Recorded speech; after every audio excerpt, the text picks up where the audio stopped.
Okay, hi everyone. Thank you all for coming here today.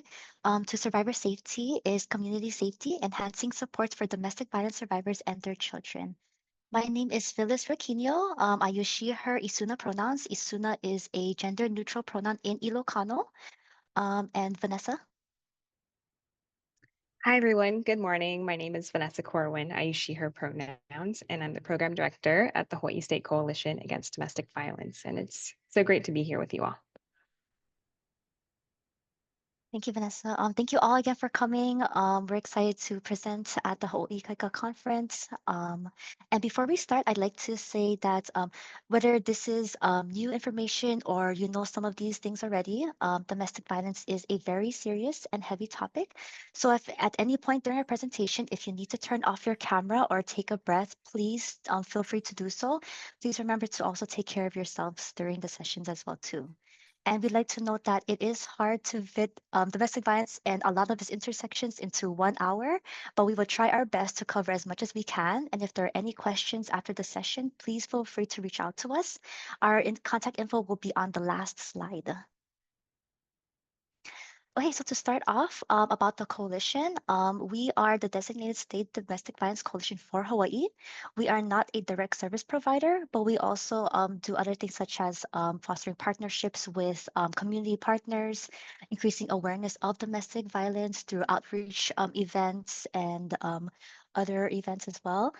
We also conduct research, analyzing data. We provide training and technical assistance. For domestic violence service providers across all islands, and we also advocate for social justice and change through public policy. And we have a total of 28 member programs representing 20 organizations all across the islands. So for today's learning objectives, we'd like to help you folks deepen your understanding of the dynamics of domestic violence, understand the impact of domestic violence on survivors, families, and communities, gain tools to better support survivors in their healing and safety, and identify appropriate referrals for survivors, their children, and abusive partners. And if at any point you have any questions or thoughts, please feel free to put them in the chat and we can answer them as they come up or during the Q&A session after our presentation. And just to let you folks know ahead of time right now, we will be having a sharing exercise at the very end of our presentation on what will you start, stop, or continue doing to support survivors and their children.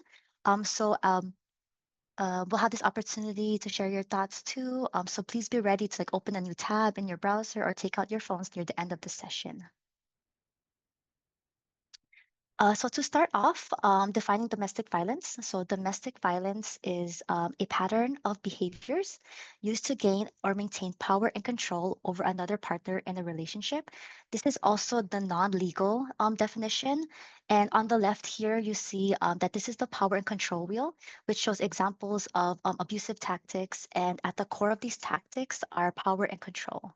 And we'd also like to share some links to the Hawaii revised statutes, HRS 586 and HRS 709, which are the legal definitions for domestic violence.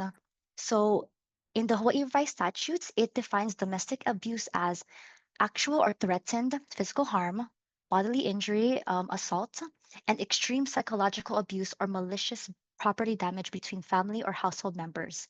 So in the Hawaii revised statutes, it's a heavy focus on like physical abuse, but we know that abuse is more than just physical.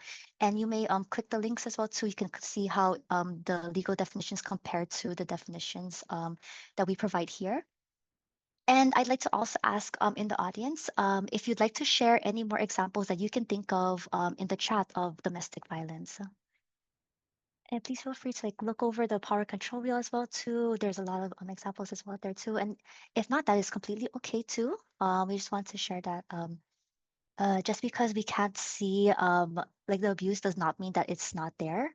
Abusive partners could also look good and charismatic on the outside and to other people, but behind the scenes, they may treat their partner not great or bad, like kind of like a Dr. Jekyll and Mr. Hyde kind of thing.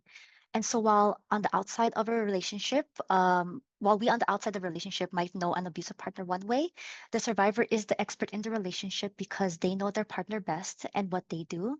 And abusive partners will never show the outside world of what the relationship is really like. Okay, so moving on. So coercive control. So in 2020, the term coercive control was added to the state's legal definition of domestic violence. So right here on the right side, this is language taken directly from the statutes. Oh, thank you so much for sharing in the chat. Psychological abuse, silent abuse. That thank you so much for sharing. That is definitely also an example of domestic violence as well too. Thank you so much for sharing. And yes, coercive control here too. We bolded specific words and phrases to compare to the domestic violence field's definition of domestic violence. So through here, I will read off right here. So a pattern of threatening, humiliating, or intimidating actions, which may include assaults or other abuse that is used to harm, punish, or frighten an individual, as well as behaviors that seek to take away the individual's liberty or freedom and strip away the individual's sense of self, including bodily integrity and human rights, also designed to make an individual dependent by isolating them from support, exploiting them, depriving them of independence, and regulating their everyday behavior. So these right here recognizes legally that domestic violence does not have to just be physical to be counted as abuse. So right here is focuses on the intent and impacts of the abusive behaviors and tactics, and that's why I wanted to we want to bold like the words such as pattern and actions and behaviors that we can compare to like the domestic violence field's definition of domestic violence. And on the left hand side of the screen, we have included some quotes from domestic violence survivors in our recent report called Scars on the Heart, Barriers to Safety for Domestic Violence, that illustrates some experiences of abusive behaviors. And Vanessa just shared the link in the chat for you folks to look over that if you'd like.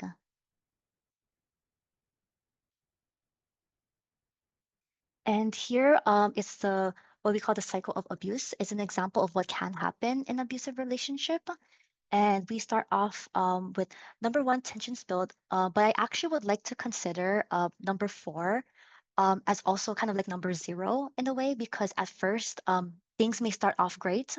Maybe there's that honeymoon phase where you folks have lots of things in common, lots of great things are happening, but then tensions may start where an abusive partner may say or do something that makes you go like, wait a minute, or like that's not right. Like for example, maybe like a partner treating their friends or family like a certain way that can build tension. And then that tension continues to build where their partner will lash out using abusive tactics that we saw in the power and control wheel earlier. And after they lash out, abusive partners will go through like reconciliation stage where they will make excuses or even apologize, but they will probably make it sound like it's your fault, like such as I wouldn't have done this if you didn't listen to me, for example. Or they will gaslight you by acting like nothing happened and minimize what they did. They will justify their actions and later it goes back to being calm. That last stage where those abusive behaviors don't happen, or things may even be better than they were before, such as they might start doing things or saying things to you that will seem like they're making up for what happened. But unfortunately, because their actions and behaviors aren't addressed or held accountable, it may start this cycle again. And I'd like to note for number four, love bombing might happen where an abusive partner might excessively like compliment you, they might show you love or give you like lots of gifts, and while those themselves might not be bad things, the difference is that they do it excessively and it's not consistent over time. It can be used as a way to draw a survivor in and not let them leave the relationship. And for me, in my experience, in a previous relationship, my relationship started off like really well. We got along. We had very similar interests, but my ex's way of lashing out was not hitting me or like yelling at me. It was the silent treatment or stonewalling, where they would not tell me that they were mad at all. Um, Oh, I see a comment. I see a comment. So stage four is no longer called the honeymoon phase. It may not be. I The way I kind of see is like the honeymoon phase of kind of like things are really great and going well, and things are kind of like um I guess happening really well between you and your partner. And I feel like maybe some people might think of the honeymoon phase in the beginning too, but I like to consider as maybe like kind of also going back in that sense. But thank you for that question. And then we can continue talking about this later in the Q&A as well too. Um, but yes, let me see. Oh yes, but in my experience, like I would not know that my partner would be like mad at me until they would just stop speaking to me, and I'd have to guess as to what I did quote unquote wrong that made them mad at me, because eventually it would be clear to me that they were like mad at me. And the sense was if they didn't respond to me in over 24 hours, I knew for sure that they were mad at me. And so I'd have no choice but to wait for them to get back to me whenever they wanted. So it's like kind of controlling that timing of talking to me. And when they finally got back to me, they acted as if nothing happened. So kind of like that gaslighting effect. And we never discussed anything. And I was afraid to bring it up in case they got upset and they ignored me again. And so it pretty much kind of went over this until I was tired of how they kept treating me. And so the question that comes up a lot regarding abusive relationships is why don't they just leave? This question, unfortunately, can come off as potentially victim blaming, because the focus of it is on the survivor taking action to leave a relationship, um, and it also implies that it is the survivor's responsibility to leave it, rather than focusing on their abusive partner and how they could stop abusing a survivor and taking accountability for their behaviors and actions. So instead, we like to ask, what barriers prevent a survivor from completely leaving? Because there are many systemic issues that prevent a survivor from leaving, such as, for example, a survivor decides to leave, but they're forced to go back to their partner because they don't have enough um, to afford a new place, because their partner is the only one who earns money to pay for their house and handles or controls their finances. And I'd also like to ask everyone in the audience as well too, if you know of any other examples of why survivors are forced to return to their abusive partners.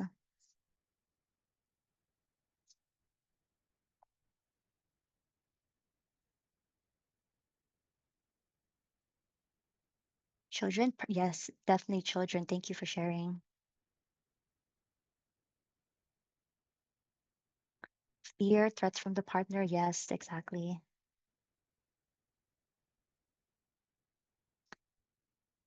Oh, yes, there's a lot of examples here. Thank you so much. Language barrier, isolated environments, they lose themselves and believe they're not capable of making on their own. Family pressure, religion, they love their partner and they want it to work out. Oh, yes. So the question is if you know of any other examples of why survivors are forced to return to their abusive partners. And we have a bunch of other examples here too. No support system, losing trust. These are really no other support. This is really great examples. Thank you all so much for sharing. And these are definitely lots of great examples of these love bombing. Yes, definitely great examples. Thank you all for sharing. But yes, these are great examples. And we'd like to share too, like um, on average too, it can take a survivor 7 tries or attempts to leave a relationship before they either can leave for good or they may be killed by their abusive partner. And also, leaving does not mean that the abuse magically stops as well too. Leaving is actually the most dangerous time for survivor, and this is because it is the ultimate challenge to an abusive partner's power and control over them. Because without the survivor, who would this partner have power and control over? No one. And so when we ask this bigger question, we can see um, when we ask the second question, I mean, we can see a bigger picture of how these factor into a survivor being able to leave an abusive relationship. And for me, in my experience too, I did not want my past relationship to end. And for me, I didn't know at the time that it was abuse. I just wanted them to not treat me the way they did. And I remember telling my friends, I don't like how they treat me when they're mad at me. And so for me, that was like the closest I got at that time to even being remotely aware that that relationship was abusive. So while others outside a relationship might see how abusive it is, the survivor might not see it at that time because these actions may be normalized for them, or they don't want a relationship to end. They just want how their partner is treating them to stop. And here are some statistics we'd like to share with you folks. So nationally, 41% of women, 26% of men, and 54% of transgender people have ever experienced domestic violence in their lifetime. And this comes from the Center for Disease Control and Prevention and the US Transgender Survey. And I'd also like to highlight that for the LGBTQ plus community, because we see here that they have the highest percentage here that is reported, and that there are additional like risks for them in domestic violence relationship. And one example may be like only their partner may know that they're a part of the LGBTQ plus community, and they threaten to out them or disclose that to others if they leave. And it's also important to note that it's not a survivor's gender or sexual identity that makes them at higher risk. It's these oppressive systems that create homophobia and transphobia, and abusive partners use that stigma against a survivor. And that's why it's important to have like supportive services available for the LGBTQ plus community, and also ensure that these services are like LGBTQ plus friendly and inclusive to them. And so for statistics in Hawaii, there's 34.8% of women and 30.6% of men have ever experienced domestic violence in their lifetime. This comes from the CDC state report. And last year, in a single day in Hawaii, 581 adults and children victims sought services from local domestic violence programs. And this number right here, this is from the survey called the Domestic Violence Count Survey. And it also shares how many requests for services were not met that same day because programs did not have the resources to provide those services. Which last year, a huge majority of unmet services were for some type of housing or shelter. And if you folks would like to check out that report and information, we'll share that link to the last year's domestic violence counts. And we also have more data, domestic violence data available on our website as well too for you folks to check out. And we can also put that in the chat. Oh, perfect. Thank you so much, Vanessa. And I really like to note too that these numbers are just what's been reported. And we know that many survivors do not disclose the abuse that they experience or they seek services from programs. And they might not also see it because these actions may be normalized for them, depending on how they grew up and what was modeled for them as a child. And also, unfortunately, Native Hawaiians and Filipinos experience the highest rates of domestic violence.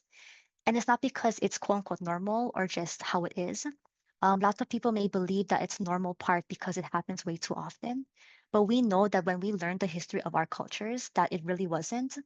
And we understand now that through colonization and these systems of oppression, over time that violence was normalized. And for me, being a Filipino as well too, of being exposed to domestic violence as a child by my parents, to this day I still have like a vivid memory of a certain moment where domestic violence happened when I was around 10 years old. And what was normalized for me was the people pleasing, the idea of not questioning authority, such as my parents. And if I just do what they told me to, I would not experience the same thing. And it's something that still affects me today and that I'm in the long process of unlearning. And I know that a lot of us have been exposed to and experienced violence growing up and even now. And of course, like our violence in our history and like intergenerational trauma. And I want everyone here to know that domestic violence and violence in general is not a normal part of any of our cultures. We are all deserving of safe and healthy relationships. So while Vanessa will go through more information on domestic violence, families, and trauma, I hope you can all remember that domestic violence is not a normal part of our cultures. Thanks so much, Phyllis. All right, we're going to move into more of the information about, now what? What do you do with this information as service providers? So give me like a thumbs up or a yes in the chat if you've seen an image similar to the one on the screen. Maybe you've seen the 3 realms of ACEs or the 4 realms of ACEs. Cool. Thank you, Tina. Feel free to pop it in the chat if you have, but I like sharing this visual because it helps us to understand and expand our understanding of how trauma impacts individuals, right? A lot of us, maybe went to school or in our training learned about adverse childhood experiences as ACEs. And, that study was basically done to say that certain events in a child's life has the potential to lead to negative health outcomes and consequences throughout their lifetime. But there's been criticism of the study that included the fact that it's not accounting for the other layers of sources of trauma in our lives and throughout our lifetimes. So in addition to the adverse childhood experiences, which is the number one on the photo as the tree, I want us to also think about the other kind of layers to this. So, thinking about adverse community experiences, those are the roots into the water, and that includes things like poverty, state violence, structural oppression like racism, sexism, ableism, homophobia, transphobia, etc. And then moving into the third realm, which is adverse climate experiences, really considering the trauma of disasters, right? A year out from the Maui fires, people are still healing, people are still struggling, people are still feeling and the trauma of what they've experienced, right? So considering how disasters such as that, what limited water supply, pollution, COVID-19 is still alive and well, unfortunately, in our communities, and these are all kind of impacting the way that we're all experiencing our lives. And they're also impacting the way that survivors and their children are experiencing their day to day. Oh, yes, Tina, Phyllis kindly put the slides in Sked. So you'll be able to access it there, including this infographic. Thank you for asking. And then kind of going out from the climate, diverse cultural experiences. So kind of like Phyllis was talking about, right? The intergenerational trauma that's due to colonization, diaspora, our ancestors being, stripped of our culture and land.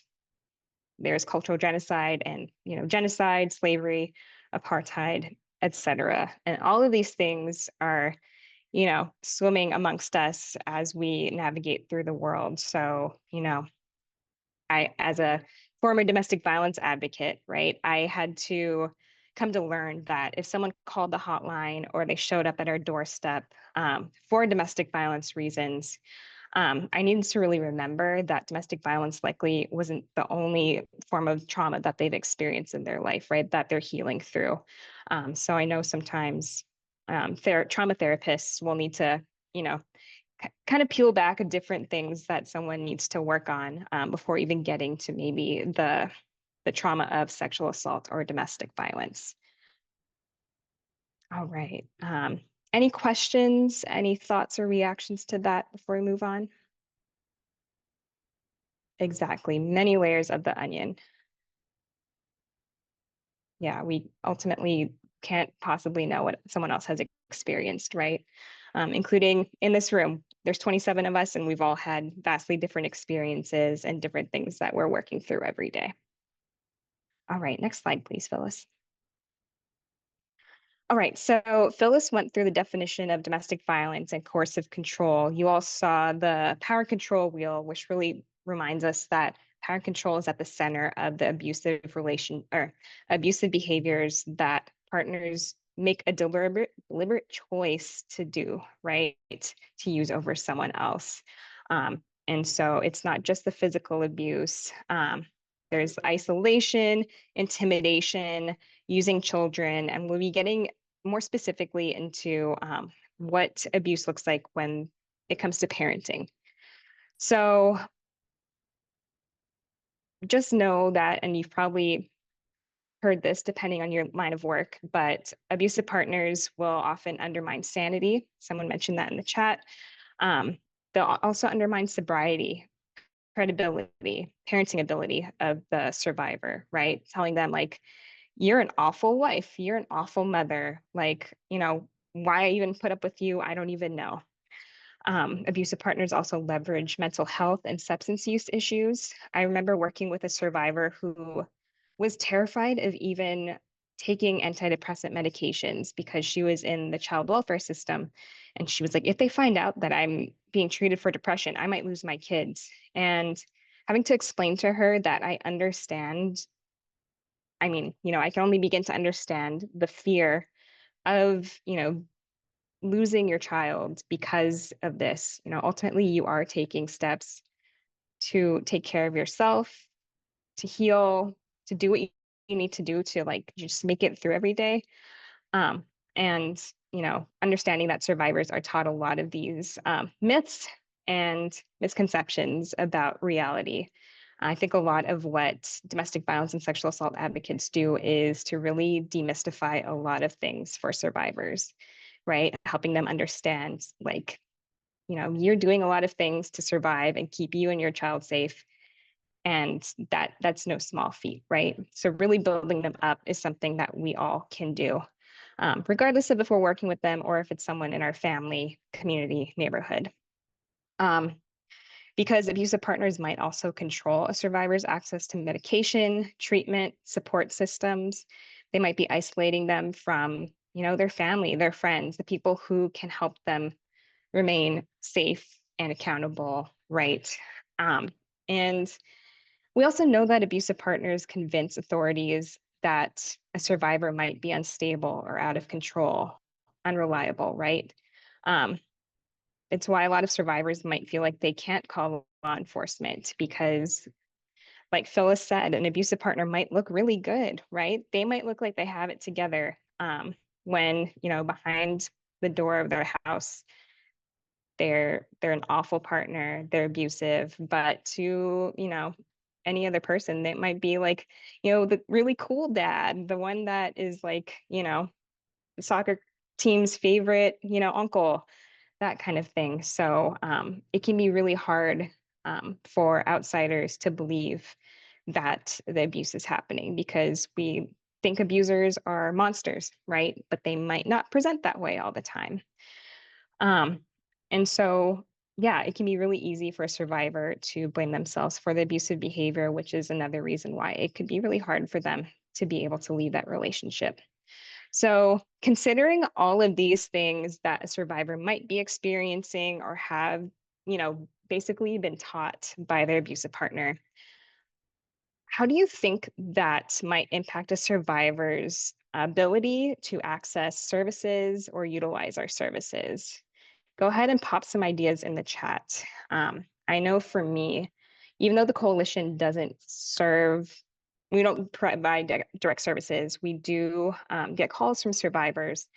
And, I remember getting this call maybe last year from a survivor that seemed very paranoid, right? Like, please don't tell my abuser I'm calling. I'm not going to give you my name because, you might tell law enforcement and the prosecutor's office and all of that. And, you know, in my mind, I'm like, whoa, they think I have a lot more power than I do. Like I have no influence over their case or anything like that. But they, were so paranoid and scared because,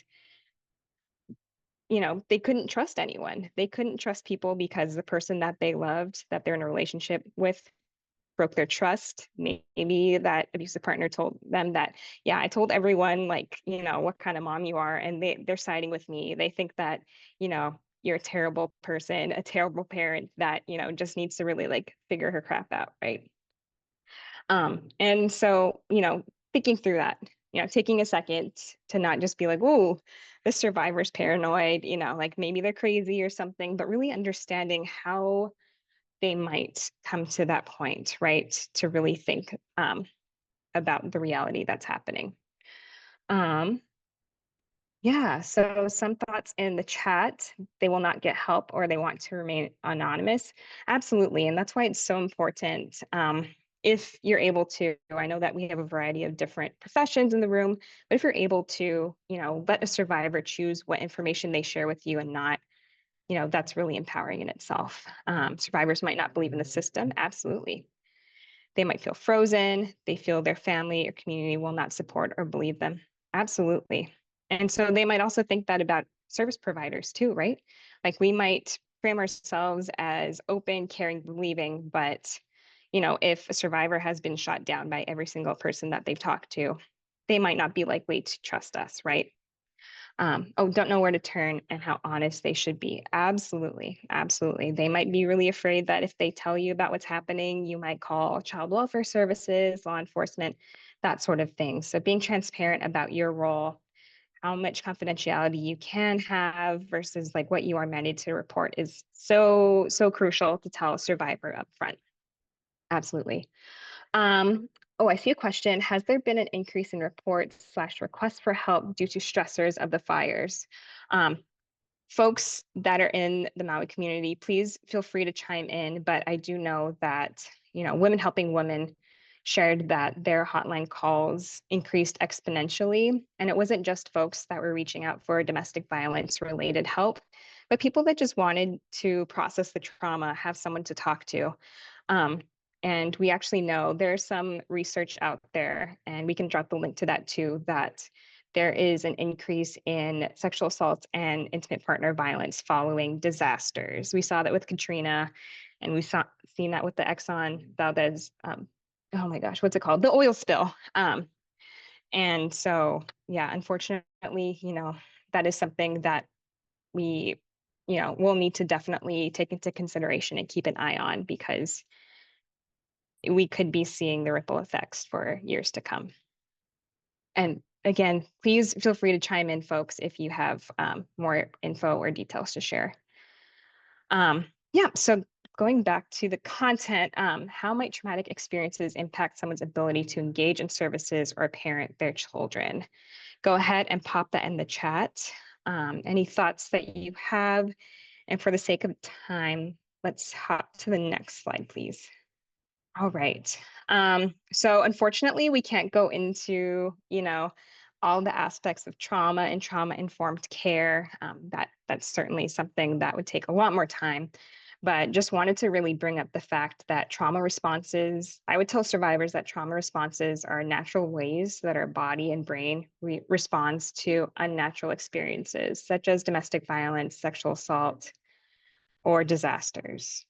So especially when there's something that's repeated threats like domestic violence, it feels like ongoing danger, right? A survivor might feel hypervigilance because of that, feeling like, they can't catch a break. They can't calm down, settle down. They have to constantly be looking over their shoulder because they don't know what to expect next.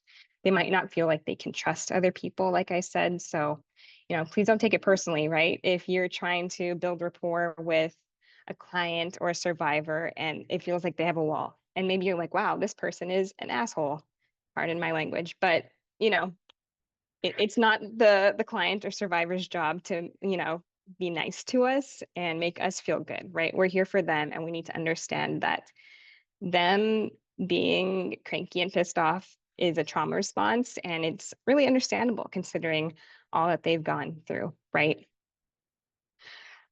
And so again, yeah, it's our responsibility to really be using this trauma-informed lens and shifting the focus, or shifting our thoughts from like what's wrong with this person to what's happened to this person, right? Because ultimately trauma is going to affect that any of us connect with other people and trust other people.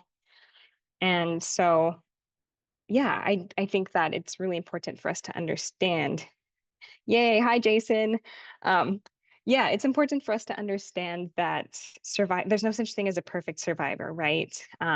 They might be combative, they might be arguing with you. Maybe, it could be something small as like, it's not 11:53. I don't know what you're talking about. And you're like, what? It totally is 11:53. They might just argue with you because that is where their trauma brain is in the moment, where they need to fight, right? And so not taking that personally, really understanding where they're coming from. And also just remembering, I think, for ourselves that, this is the work that we do as service providers. We don't require people to show up in any sort of like perfect sort of way. Next slide, please. All right, and diving more specifically into what domestic violence and parenting kind of look like together. Kind of like the title of this presentation, right? We're always trying to reiterate the understanding that domestic violence is not just like a two-person thing that's behind closed doors. Abusive behaviors within a relationship are also impacting family members and children, which then ripples out into classrooms, schools, right? Trauma isn't just a self-contained sort of thing that people can just leave like as a suitcase outside of a classroom or workplace, right? And so understanding how children are also used as tools and tactics of control. Abusive partners are really good at using anything within their disposal to manipulate people, right? Manipulate their partner to maintain that control over someone. So that could look like specifically deliberate acts to undermine the parenting of their partner. A child might be emotionally manipulated, maybe after post separation. Um, that might mean that maybe if dad's abusive, he tells the kid, well, I know you miss me being home, but your mom's just really mean. She doesn't want me to come home. And now I'm all alone. Have to spend the weekends by myself, and I just really miss you all, right? Like really tugging at the heartstrings of that child to make them potentially turn against the survivor, the protective parent. That could also look like preventing a victimized parent from responding or practicing responsive parenting, right? Like stopping the survivor from paying attention to or comforting a child if they're scared, just getting in the way of that sort of nurturing attachment that children really need to be built up on from a young age. Again, like I mentioned, there might be threats to call child welfare services, threats to take the child away. Someone mentioned, I think earlier, right, a barrier to leaving a relationship might be immigration status. So that is another layer of vulnerability that presents itself with immigrant survivors, because especially if it's like a mixed status household, if the abuser is like, well, I'm just going to call ICE and then they're going to deport you. Like, oh, you think you're going to call law enforcement? Go ahead. They're going to deport you. And then what? All those things to really make someone feel like they have nowhere else to turn, like they just need to kind of deal with what they're experiencing. And that kind of ties into leveraging social stigma, right?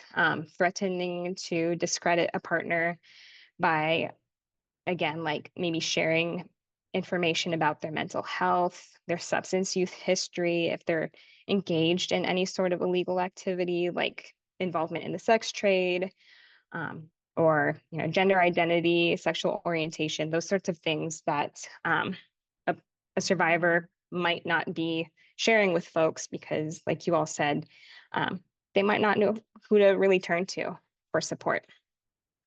And then lastly, reproductive coercion and control is essentially another form of abusive behavior. And that's any sort of tactics that an abusive partner uses to control the other's reproductive rights, health, and choices. So that might be sabotaging birth control, pressuring a partner to not use birth control, to not get pregnant. I also worked with a survivor who she's lesbian and she was in a relationship with another woman, and kind of how the reproductive coercion looked like, she was working with me and she was like, my partner mentioned like maybe we should adopt a kid. That might save our relationship. That might make things a little better between us. And I just wanted to know what your thoughts were. And mentally I was like, oh no, run, right? Because partners know that if there's a child in common, if there's a child involved, that's like something that's going to basically bound you to the abusive partner for, some time. And reproductive coercion's very, very common. And it's concerning because we know that pregnancy increases oftentimes lethality and the extremity of physical abuse in relationships. And it's very common. we know that 1 in 7 young women experience birth control sabotage by a partner. All right, I see some questions. How do you help a victim who just lost their mom and is upset at child welfare services and placing blame on providers? Ooh, I'm guessing this question is related to maybe a child victim, right? Who maybe was taken away from their mom and therefore is upset at child welfare. That is really tricky because it's understandable, right? That a child is going to be frustrated at being removed and separated from maybe someone that they saw as a protective person. But ultimately, I think, again, like you can't really put a timeline on building trust, but doing your best. I'm like kind of just like going out on a limb here since I don't know the full context, but we know that we'll get to protective factors. But one of the most important protective factors, one of the strongest ways that we can support youth in their healing and from eventually, you know, then perpetuating violence on others is to be a supportive adult in that person's life, right? So again, understandable if that kiddo does not want anything to do with service providers. That could be part of their like grief and trauma response. The father who is the victim and his children was removed. The victim father wanted the children for 3 days, but child welfare services could not approve. Um, let's chat more, maybe offline about this. And this goes for everyone else, like totally happy to chat more. But I just want to be respectful of other folks' time. I'll drop my email and we'll also share our contact info at the end. But yeah, thank you so much, Mia, for those questions. I'm totally happy to you know, brainstorm with you after this too. Okay, Cher said there is a federal law, VAWA, that's the Violence Against Women Act that protects immigrants in domestic violence from threats of deportation. Yes, and survivors might not know that, so like educating them about that is so important, right? Because kind of like the example I gave of that mom that was like, I can't go on antidepressants, you know, my kids are going to get taken away. A lot of survivors are fed these really awful myths or untruths or lies even to further have control over them. So a survivor, maybe even if they don't speak strong English, right, they might feel further isolation from service providers and their community, and they might not understand really like what the realities are, understandably. All right, thanks. Next slide, Phyllis. Perfect. And so ultimately, one of the main points that I wanted to get across to folks is that it's so important for us to understand that we might easily overlook or not understand the importance of protective strategies that are being used by domestic violence survivors in situations where child maltreatment is also present. So understanding the dynamics of abuse and then, trusting that survivors are the experts in their relationships. They know what strategies work as far as de-escalating or keeping the abusive partner happy, or at least, from um, increasing their violence towards a survivor or children is really important. When I was a baby advocate, like in 2015, I was in Washington State at the time, and there is a really awesome video. We can also share the link to that, but it's called The Washing Machine Story. And basically, it talks about a survivor that calls a hotline at a DV agency. And they're like, look, I just need a washing machine. And the advocate's like, oh, can't really do that for you, but I can do these other sorts of like things and services that I'm used to providing. And the survivor's adamant, like, I just need a washing machine. That's the only way you can help me. That's what I need. And then eventually the advocate's like, all right, tell me more. Like, why do you need a washing machine? Is that a tactic to increase your safety? And the survivor begins to explain, yes, because I have to catch the bus to work, and I also have 3 kids, and my husband comes back home from work and I need to have dinner ready or he's going to get upset. I also need to wash his work uniform or he's going to get upset. And right now I'm doing it by hand, and that takes a lot of time. So if I had a washing machine, I know that I can get all of these things done and I can keep him from getting really pissed off and escalating when he gets home. And that would keep me and my children safer, right? So understanding and really asking questions to get a sense of why survivors do what they do, um, and then, take it a step at a time. In that story, the survivor's like, awesome, I got a washing machine. Now you're telling me about support group. I would love to talk about support group, that kind of thing, right? Like kind of the hierarchy of needs being met. Next slide, please. All right. And as we kind of talked about, right, adverse childhood experiences impact children as they become adults into their lifetime potentially. And so we know that if a child is exposed to domestic violence, there is a greater risk of developing more trauma related symptoms. And that really is based on age, right? So, contrary to what like we might assume, the younger a child is, the greater the impact might be on them, right? And even if a child isn't vocal yet, anything, they might not understand the arguing that's going on or the physical abuse, anything like that.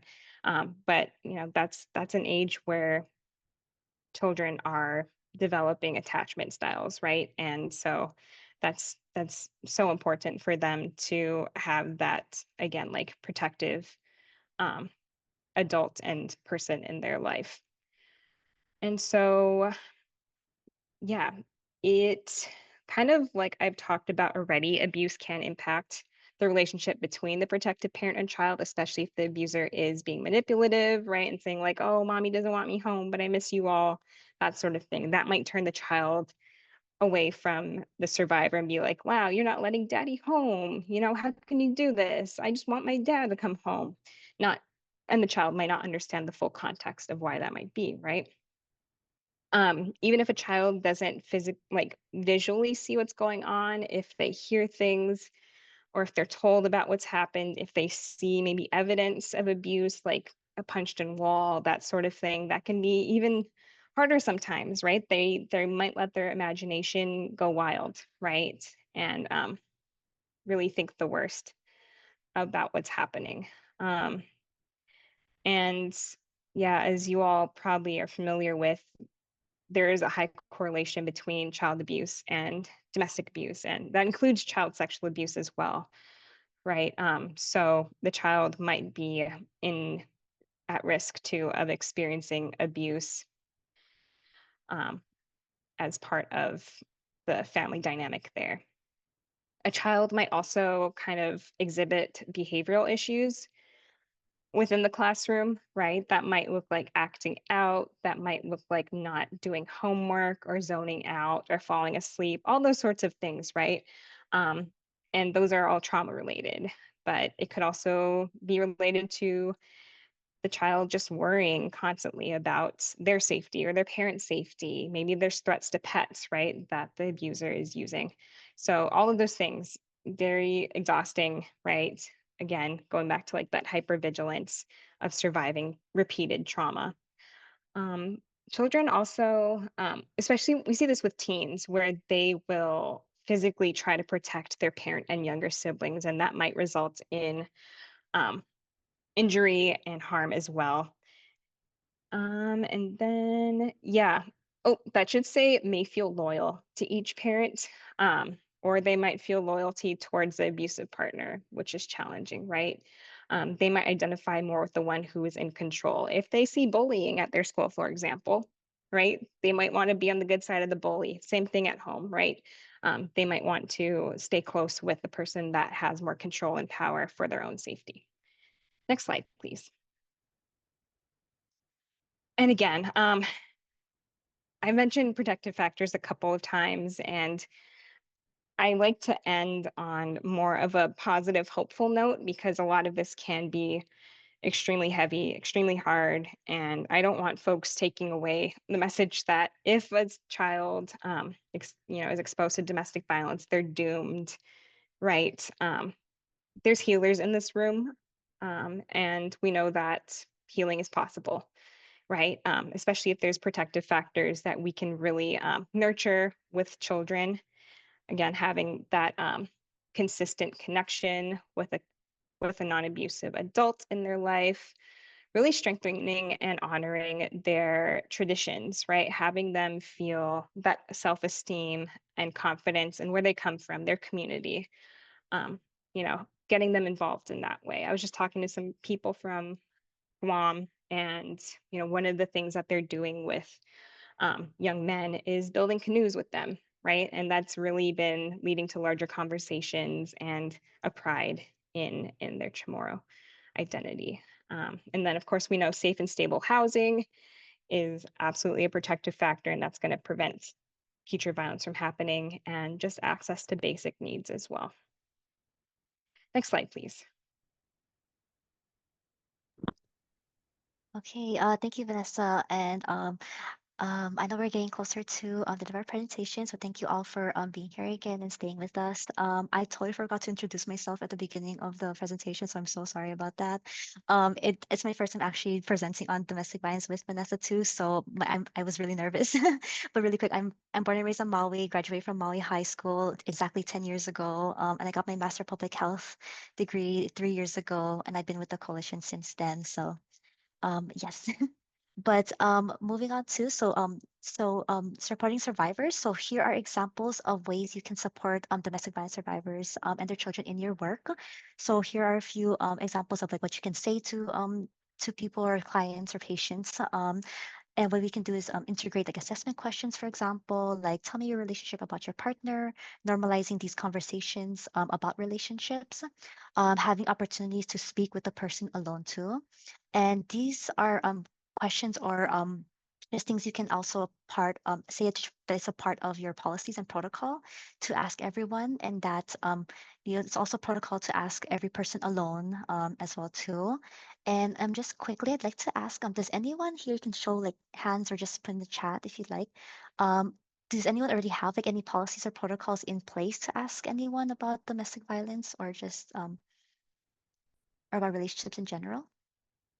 If not, that's okay. And the coalition can also help you folks with if you'd like to start implementing like any policies or protocols in this. The coalition can also help in developing or improving those procedures.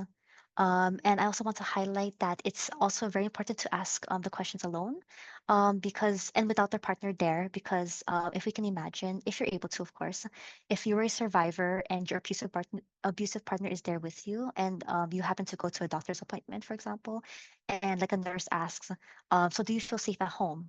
What would you say in that moment, knowing that your abusive partner is right next to you, listening to what you're saying?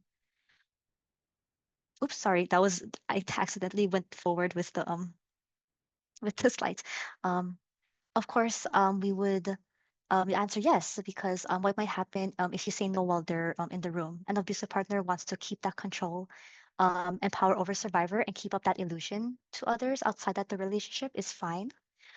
So having the alone time with the survivor is important to ensure that they are comfortable sharing their thoughts without it coming back to their partner. Also having information and resources available on display.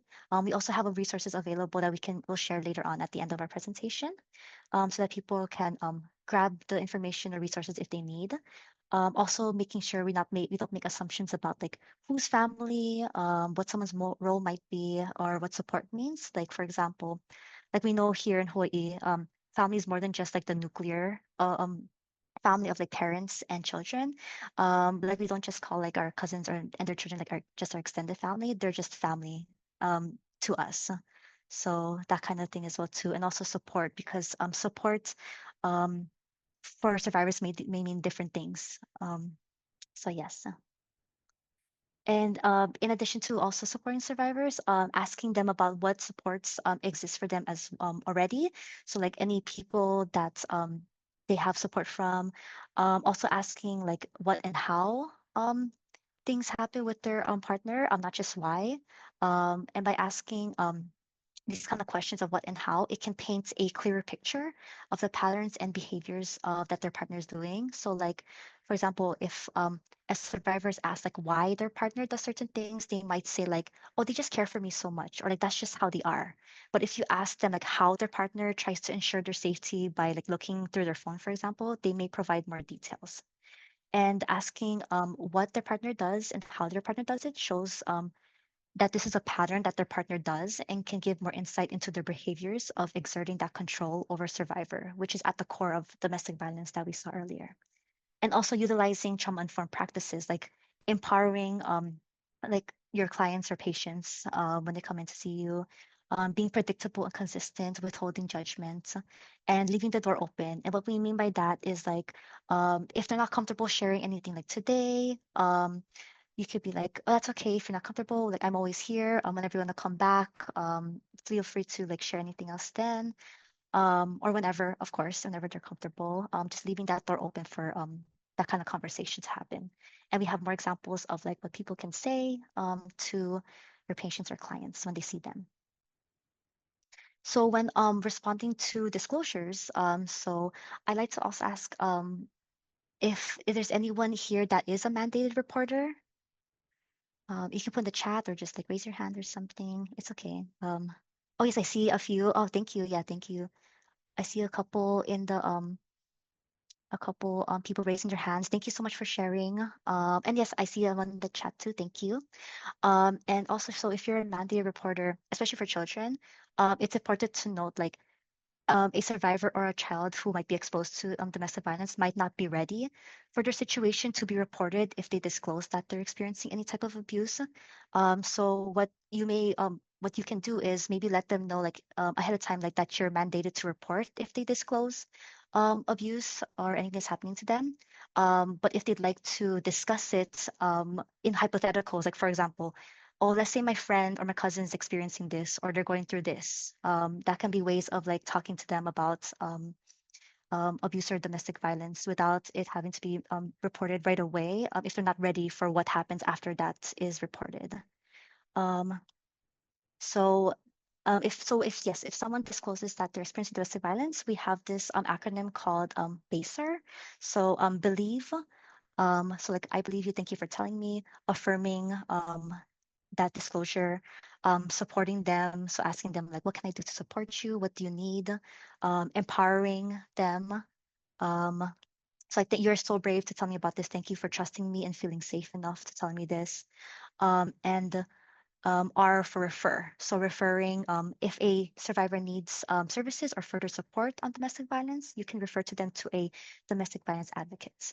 And of course, it is a very brave thing, of course, for survivors to tell someone else about what they're experiencing. And responding to disclosures is an important part of supporting that survivor because of how someone responds may determine if a survivor decides to take action or not, or continue to talk to people about their situation. So if a survivor needs additional support or resources, they can be referred to a domestic violence advocate. So an advocate is a trained professional whose support is assisting a victim or survivor in accessing resources or services. They can also offer emotional support, more information on what they can do. Um, they can accompany them to court hearings, have provide emergency shelter or like transitional housing, for example, and other things. And also, you could probably consider like a domestic violence advocate as like an additional support system besides friends and family. And here are a few referrals across all counties. So Hawaii County, Kauai County, Maui County, and Oahu. And if you need any more other resources too, we have on our website a find help page for you folks to look at any other resources as well as any contact information to refer survivors as well too. And like Vanessa said, any advocates in the room, you can feel free to share your programs as well to let them know that people can reach out to you as well. And also, if you're not super familiar with like a lot of the domestic violence services, we can connect you to programs to establish a relationship. And you can also utilize us as a resource for other programs that are across the islands.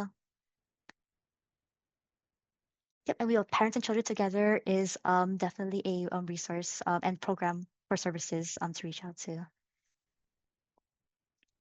Okay, and I know we are at 12:80 right now, but we do have an exercise for you folks, and also thank you. I know this was a lot of information too, so thank you all for being here. And if at any point if you need to take a step out or anything, that's completely fine too. So thank you all. And this is also our last slide before we finish our presentation. So this is also my first time using Menti, so let's see how this goes. Um, Okay, so we do have 3 questions available. We'll try to, I know for sake of time, so we have some Q&A as well too. We will probably go through it a little quickly. So we have a few. So the first question is, to best support domestic violence survivors and their children, what will you start doing? And we have a couple of responses already. Being open, validating, supporting, and helping. That's great. What are your needs in the moment? How can I best serve you? What will make you feel safe? That is great. Those are great examples. Yep. Feel free to think about it some more as well too. Building rapport, yes. With family, being a safe space for them, asking the right questions as described today. Listen and validate, great, perfect. Really great responses.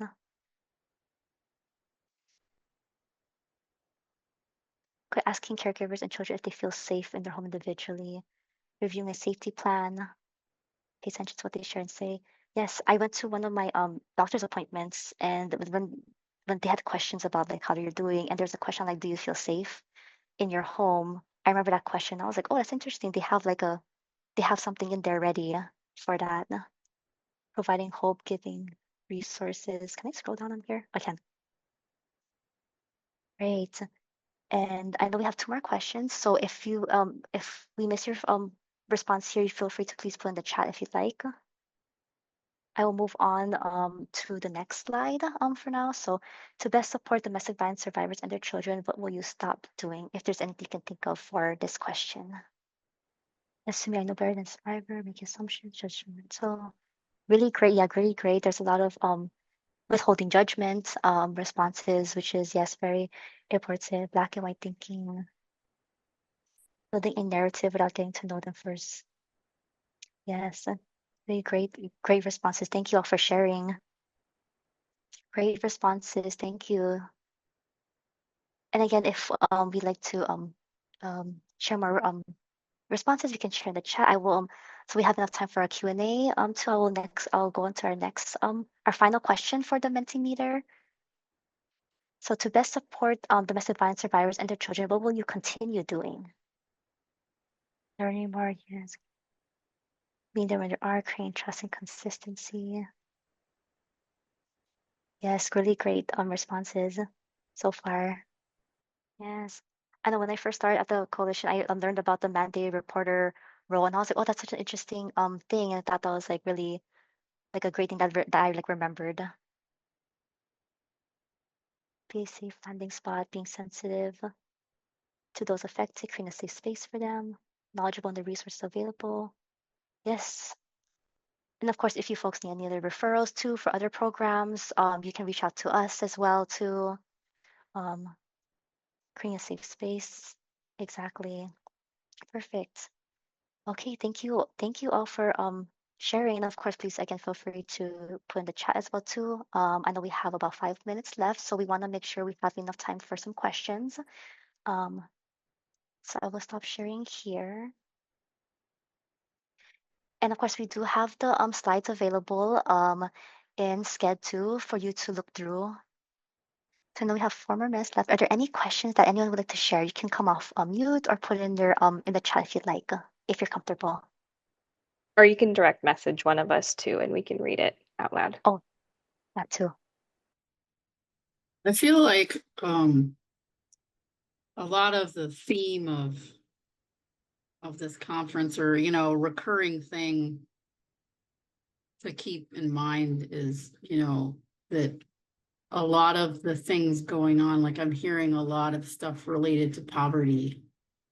And you know, a lot of situations where, parents get into trouble, women get into trouble or partners get into trouble because of lack of resources. So I kind of feel like it would be helpful for me, maybe there for us to have like specific targets that can be addressed to increase resources that can help, solving some of those problems could solve a whole bunch of other problems because there's all these cascade of effects, you know, like, like there's a lot of domestic violence because, this woman is trapped in the same housing situation with a guy who's abusive, but she has nowhere to go, you know, or, similar for like, in the CWS discussions, there's kids that are,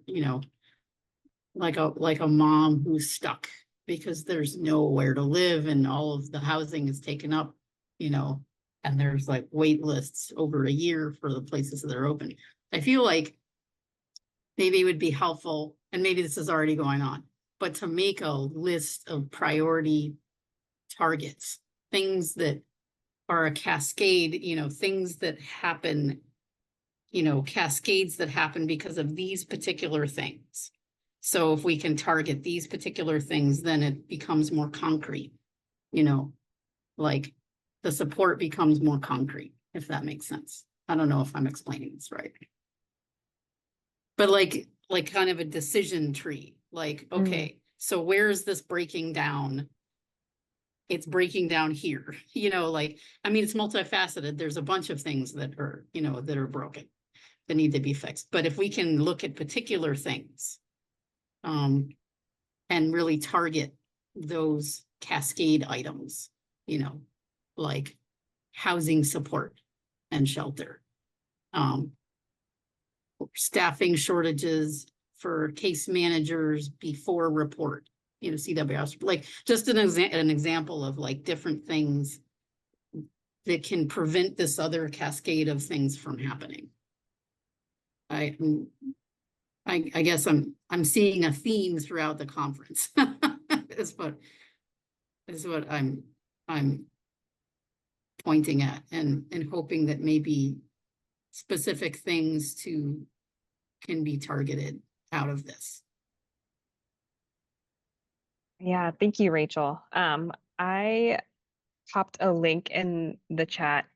It's from the Centers for Disease Control and Prevention, and kind of like you're saying, there's so many risk factors that are common for so many different things, like domestic violence, sexual violence, bullying, harassment, gun violence, all these things that have a lot of commonalities in what we could do to, make our, not just like, relationships and families, but our communities safe as well. And some of them are really systemic, like you said, housing supply that's affordable, economic opportunities, I think, is one of the community risk factors that the CDC mentions, unemployment rates, that sort of thing. And I think it was in the last session where someone asked about specifically when disasters happen.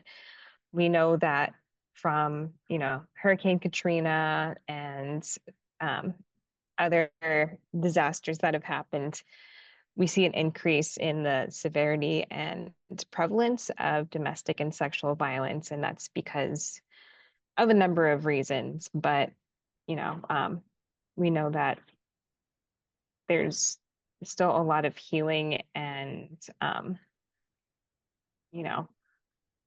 I guess like rebuilding that needs to be done in Maui, specifically after the fires, that is definitely related to violence happening. So yeah,